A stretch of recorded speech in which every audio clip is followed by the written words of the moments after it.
home for quality, affordable, and complete lines of veterinary and agricultural products. Pacifica Agribet. Kumpleto na, sigurado ka pa! Sa mga ka-agri, para sa usapang agrihan, laging manood ng Agri TV. Hayop ang galing! Hayop sa laman!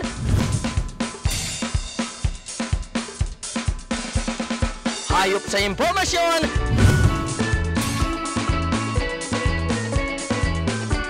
Hayop sa pangnegosyo!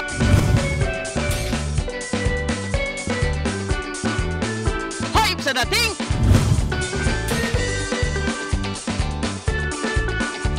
Agri TV! Hayop ang galing!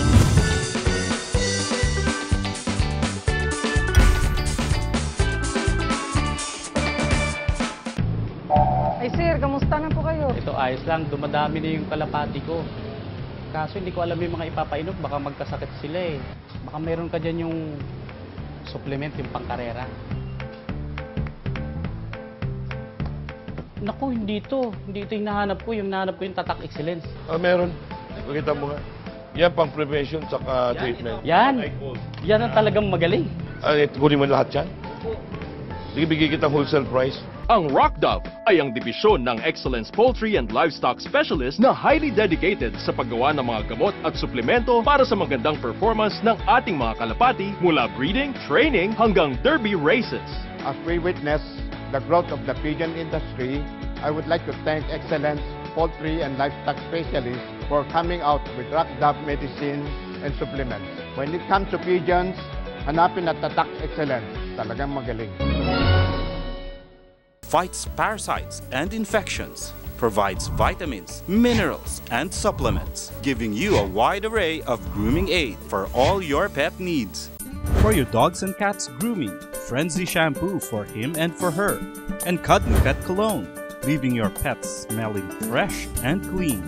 Fights parasites and infections, provides vitamins, minerals, and supplements, giving you a wide array of grooming aid for all your pet needs. O mga ka-agri, isa na naman pong magandang araw. Mula po kay Makatang namimiss ninyo ang boses at galaw. Sapagkat dito sa Hornbill area ng Avilon Zoo, ako po ay dumalaw para po pasyalan ang mga kaibigan kong kalaw. At siguradong matatanggal po ang inyong pagkapanglaw sapagkat sa kanilang ganda, sa kulay ng tuka ako na ay nasisilaw. At sigurado pong lahat kayo ay may in love na naman sa aking programang ngayon po ay sisimulan. Sapagkat ito po ang Agri TV, hayop ang galing na nakaugalian na po natin sa inyong paggising pag linggo ng umaga. Ang sa buhay nyo ay nagpapaningning. At ito na po ang mga dapat ninyong panoorin. Agri TV, hayop ang galing! Sa aming season ender, hatid ay mga busog na agrihan.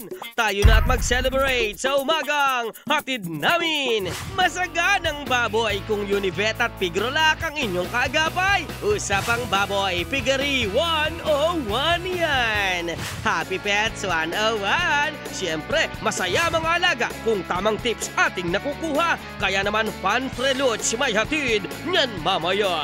Agyar ng Tatak Excellence sa paghahayupan, tayo ay sagana. Mga kalapating matataas ang lipad. Excellence Rock Dove ang may hatid sa alagang kalapatids. Abangan nyo yan.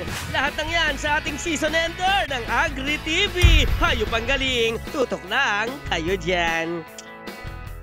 This portion is brought to you by Unaco in partnership with ITCPH. Welcome po sa Usapang Baboy, Piggery 101! Hatid sa inyo ng Pigrolac at ng Univet po yan para sa mga hog racers ng bayan. Pati na rin sa mga gustong pasukin ang negosyong baboyan. Mayaman sa baboyan, basta tama ang pagpapatakbo niyan. Kaya po laging tunghayan ang Usapang Baboy, Piggery 101!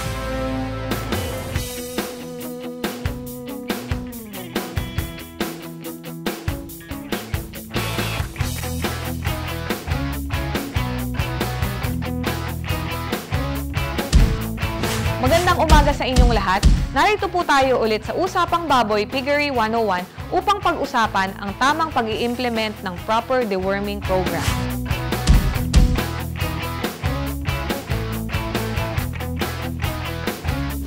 Bukod sa changes in management practices, kailangan din nating mag-implement ng effective deworming program upang tuluyan ng ma-eliminate ang mga bulate sa farm. Para sa atin pong mga gilts o dumalaga, ideally, pwede na silang i-deworm pag sila ay 7.5 months na.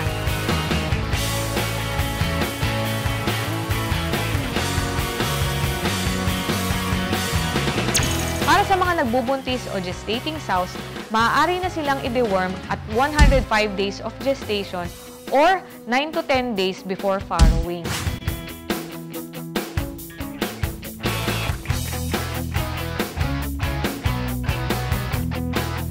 Para naman po sa ating mga dry sows, maaari na silang i-deworm after weaning or pagkawalay.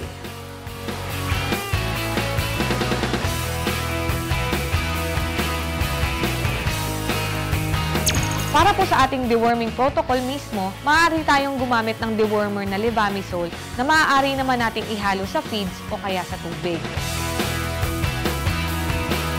Ang levamisole ay isang broad-spectrum na dewormer na safe na gamitin para sa ating mga nagbubuntis na inahin.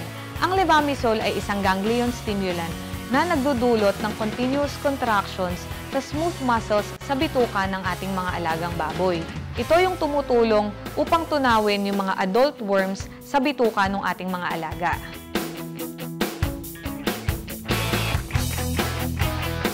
Napatunayan din na ang levamisole ay may immunostimulant effect na tumutulong sa cell renewal and formation sa bituka ng ating mga alagang baboy. Dahil sa immunostimulant effect na ito, mas mabilis rin na nakaka-recover ang ating mga alagang baboy mula sa mga harmful effects na dulot ng mga bulate. At base rin sa mga pag-aaral na ginawa, ang pagde-deworm ng mga alaga nating baboy ay nakakapagpataas ng average daily gain by 19% at ng feed conversion rate by almost 5%.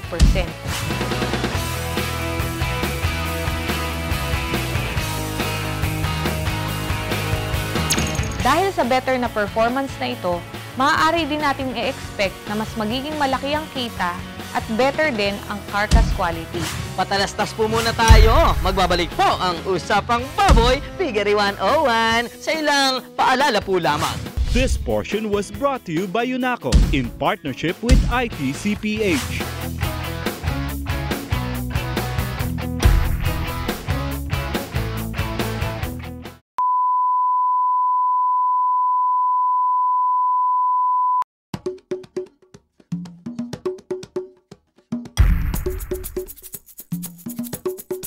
This portion is brought to you by UNACO in partnership with ITCPH. Dahil sa better na performance na ito, maaari din nating i-expect na mas magiging malaki ang kita at better din ang carcass quality.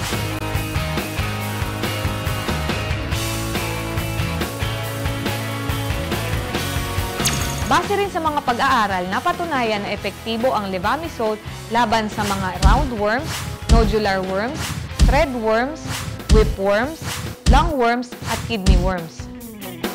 Ang piperazine ay nag-i-induce ng paralysis sa mga bulate sa bituka ng ating mga alagang baboy.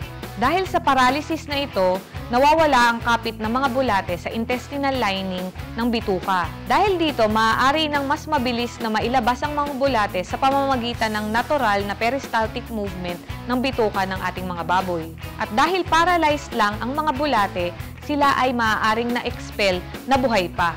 Kapag na-eliminate na ang piperazine sa katawan ng mga alaga nating baboy, maaari na uling mag-gain ng motility yung mga na-paralyzed na bulate.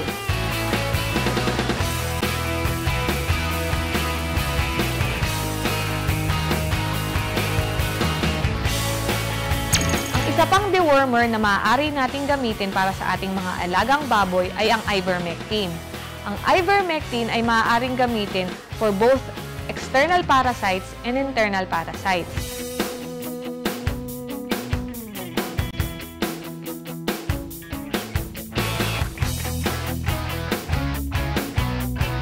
Ang isang disadvantage ng pagme-medicate gamit ang oral ivermectin ay dapat na 7 consecutive days ang medication o di kaya naman ay kailangan pang ulitin 12 days after initial administration of the drug.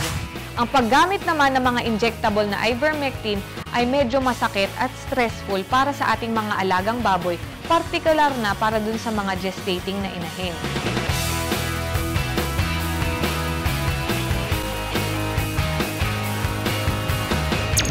injectable ivermectin ay kailangan na iturok subcutaneously dahil maaari itong mag-cause ng tissue necrosis kapag ito ay naiturok sa muscle.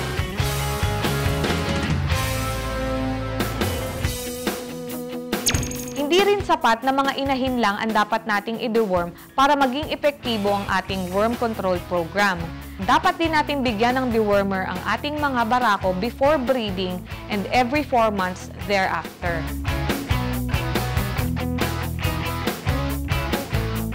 In summary, mas mapapabuti natin ang performance ng ating mga inahin at ng kanyang mga biik sa pamamagitan ng pag-i-implement ng proper worm control program. Hindi sapat ang paggamit lamang ng dewormer. Kailangan din nating magbago ng ilang management practices upang mapahinto ang pagkalat ng mga bulate sa ating mga farm. Marami pong salamat sa inyong panonood at sana marami po tayong nadagdag na kaalaman sa inyo pong pag-aalaga ng baboy. Muli po, ito po ang Usapang Baboy, Piggery 101. Nagtatapos po dito ang yugtong ito ng Usapang Baboy, Piggery 101. Mas marami pang kayamanan ng kaalaman ang inyong matutunghayan. Kaya po, abangan!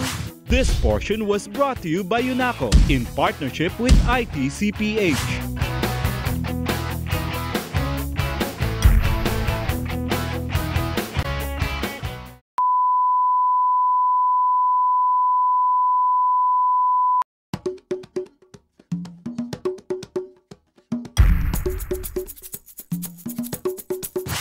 This portion is brought to you by Tatak Excellence, Talagang Magaling, and Aguiar Animal Genetics, Improvements and Agri-Resources Incorporated. Magandang umaga po mga ka-agri. Ito po ulit si Doc Efren Gatdula ng Aguiar Kapas. Sa ngayon, meron kaming 18 ulo ng dairy cattle na ang lahi nila ay Sahiwal at Holstein Friesian. Sa makikita nyo, ang housing nila ay yari sa bakal at yero na matibay para laban sa bagyo at init. At ang kanilang flooring ay sementado para laging nahuhugasan at hindi nagpuputik ang kanilang mga paa. Sa pagpapakain, maraming kaming binibigay na klase ng feeds na binibigay namin sa araw-araw. Meron tayong hay, merong sugarcane tops, may feed concentrate, saka sariwan damo. Pero hindi namin sila kinukonfine dito sa buong maghapon. Nilalabas din namin sila sa grazing area para maarawan at makakain ng sariwang damo. Ngayon, itong pinakakain namin ngayon ay sugarcane tops na mataas ang nutrients at energy. Nagbibigay din kami ng molasses at asin. Sa pagpapakain ng damo, binibigyan namin sila sa isang araw ng 2 beses. Halos ang katumbas ng 20 kilo sa isang ulo ng baka. Sa feeds naman, pinakakain namin sila ng 6 na kilo sa isang araw. Pagdating naman sa breeding, gumagamit kami ng artificial at natural. Meron kaming mga bull dito na available para sa natural breeding at pagdating sa AI ay merong nanggagaling sa Bureau of Animal Industry. Pag natitect namin nag-hit ang aming mga female na cow, ay kinukulong namin sila doon at kinukumpine kasamang bull. At sa milking process naman, pagkatapos nilang manganak, ay kinukuha na namin sila ng gatas sa umaga at sa hapon na nagtototal ng 10 to 12 liters na gatas sa isang araw sa isang inahin. Tandaan lang, pagdating sa pag-aalaga ng baka, especially dairy cattle, napakahalaga ng kalusugan. Dito sa aming farm, nagbibigay kami ng magandang mitigation program, vaccination program. Sa bakuna, babakuna kami ng Hemocep every 6 months at nagde-deworm kami ng Albendazole every 6 months din. Nagbibigay din kami ng mga supplement ng mga vitamins every month. So, ako po ulit, si Doc Efren Gatdula ng Aguiar Kapas. Maraming salamat po. This portion was brought to you by Tatak Excellence, Talagang Magaling, and Aguiar Animal Genetics, Improvement and Agri-Resources Incorporated. This portion is brought to you by Excellence Rock Dove. Magandang araw po mga ka-agri. Doc AJ Ferre po para po sa Alagang Kalapatids, hatid po sa inyo ng Excellence Rock Dove. Ngayong araw po ito, pag-uusapan po natin yung kahalagahan po ng system cleansing. Kung saan ito po yung ginagawa natin before tayo mag-breed, before tayo mag-raise, para po maiwasan po yung mga infection na pwede maipasa po nito sa mga anak po nila. At syempre, para mas ma-reach po natin yung maximum potential ng mga pangkarera nating kalapate. Ngayon po, andito po tayo kila Sir Jimmy Lim para malaman po yung kanilang sistema na pwede po nating maitulad po sa loft natin. Tara, samahan niyo po ako.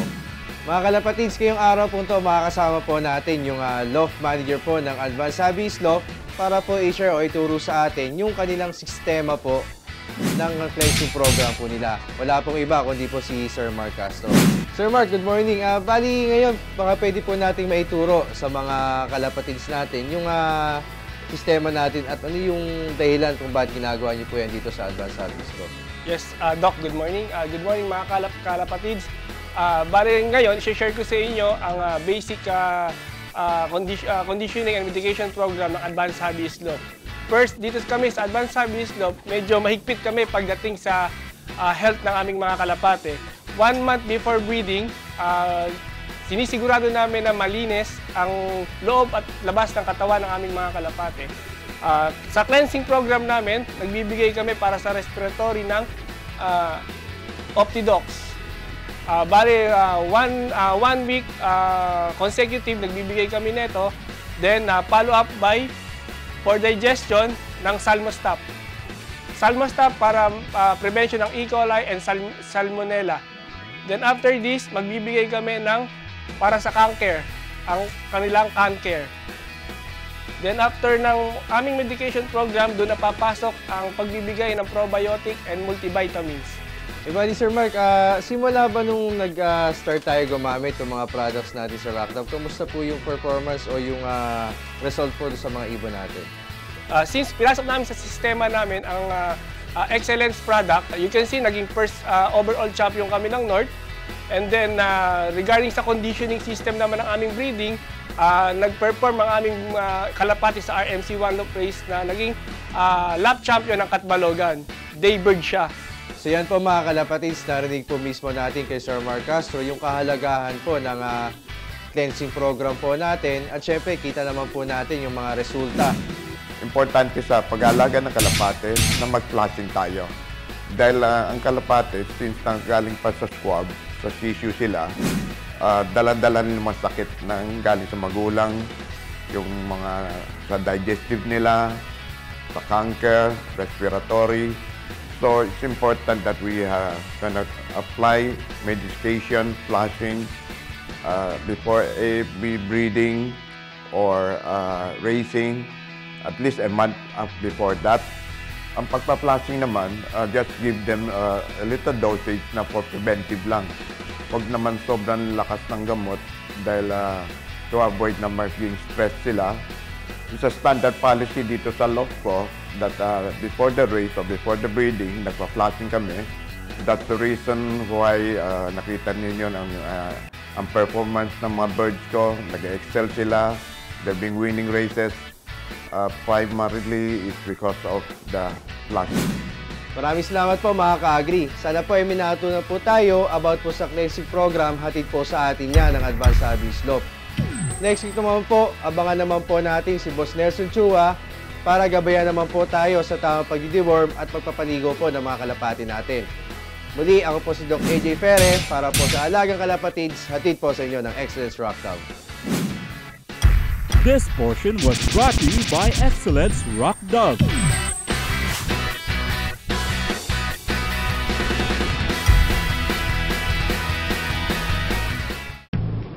Ay sir, kamusta na po kayo? Ito ayos lang, dumadami na yung kalapati ko. Kaso hindi ko alam yung mga ipapainom, baka magkasakit sila eh. Baka meron ka dyan yung supplement, yung pangkarera. Naku, hindi ito. Hindi ito yung nahanap ko. Yung nahanap ko yung Tatak Excellence. Meron. Pakita mo nga. Yan pang prevention saka treatment. Yan. Yan ang talagang magaling. Kunin mo lahat yan? Sige, bigay kitang wholesale price. Ang Rockdove ay ang dibisyon ng Excellence Poultry and Livestock Specialist na highly dedicated sa paggawa ng mga gamot at suplemento para sa magandang performance ng ating mga kalapati mula breeding, training hanggang derby races. As we witness the growth of the pigeon industry, I would like to thank Excellence Poultry and Livestock Specialists for coming out with Rockdove medicine and supplements. When it comes to pigeons, hanapin at Tatak Excellence. Talagang magaling.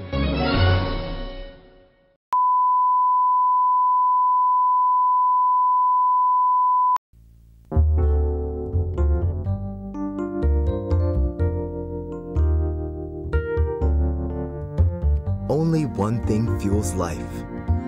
Nothing should stop you from giving your best every day. Take Life Oil daily and complete your passion. I feel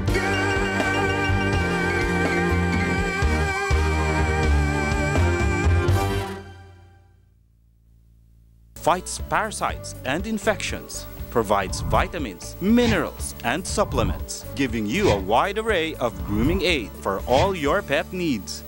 For your dogs and cats grooming, Frenzy shampoo for him and for her, and Cuddly Pet Cologne, leaving your pets smelling fresh and clean. Fights parasites and infections. Provides vitamins, minerals, and supplements, giving you a wide array of grooming aid for all your pet needs. Para sa inyong alaga, sa LDI Amoxicil magtiwala. Sa gramo lamang, pati rin sa timbang, at sa presyo, talagang panalo. Bakterya ang tinataga, hindi ang iyong bulsa. Para sa inyong alaga, sa LDI Amoxicil magtiwala. Sa gramo lamang, pati rin sa timbang, at sa presyo, talagang panalo. Bakterya ang tinataga, hindi ang iyong bulsa.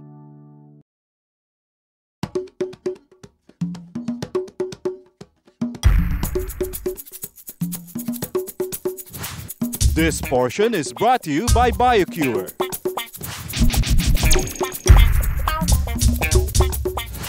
Last week, ating nakapanayam si Don Michael Perez tungkol sa kanyang mga exotic-looking Bengal cats. Ngayon, muli natin siyang balikan para sa mga tips and advice tungkol sa pag-aalaga at paanong mag-breed ng mga Bengal cats. I'm proud to say that the Bengal breed is one of the healthiest, if not the healthiest breed of cats in the world. You know why? Ang Bengal cat, dahil meron siyang wild ancestors, you know, in the wild, walang sakit ang hayop eh. They don't need vaccines because yung wild blood nila can cope with, you know, any disease. Of course, I don't let them come into contact with other cats. I'm proud to say that they've never seen a vet. Hindi ko pa sila nadala sa veterinarian because they've never had a need for one. Yun, I think it's because nga of their wild blood.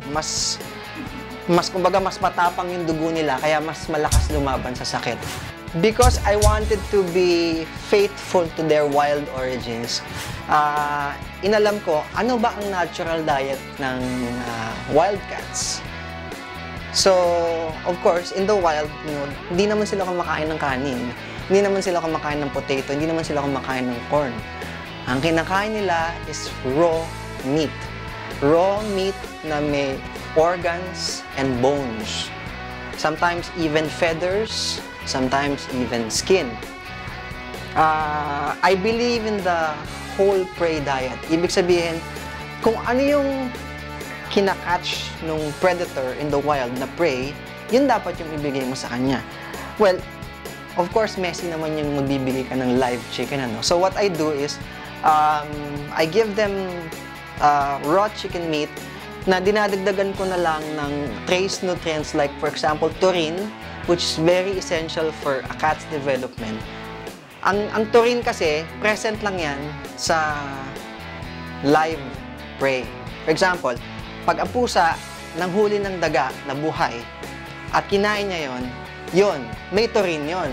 Pero, pag ang binigay mo sa kanya, butchered na, let's say na chicken, wala na yung taurine or mababa na ang taurine level nun. So, yun, sinusupplement ko lang ng mga trace elements, trace nutrients na nawawala kapag hindi na live yung binibigay. I tried as much as possible not to intervene. So, for example, ang setup ko is, wala akong ilaw din sa labas.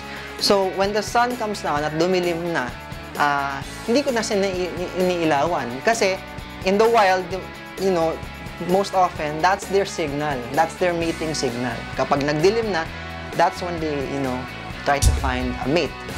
The Bengal cat it's not for everyone. Ayoko namang sabihin na only a chosen few can own it. Pero ang stand ko, if you don't have the resources to take care of one, don't even try. Kasi kawawa yung pusa, kawawa ka in the long run. This portion was brought to you by BioCure.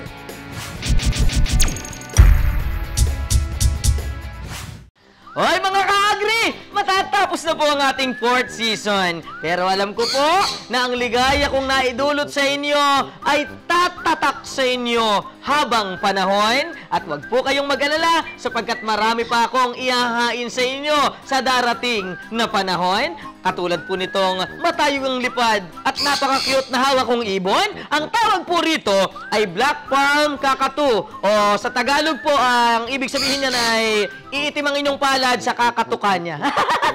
Isang kakatuwa naman. Kaya naman gusto ko pong ako'y lalo nyo pang katuwaan sa mga episode kong darating. Ibang season na po yan. Panlima na. Tingnan mo nga naman. Dahil dito po sa ating agrihan, ang lagi nung kapiling, si Makata lamang, ang orihinal at nag-iisang agri-show na minamahal ninyo dito sa ating bayan. Kaya po hanggang sa susunod na aking mga episode, sana ako muli ay inyong mapanood dito lamang sa Agri TV.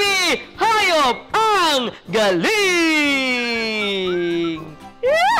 Ibon mang may layang lumipad.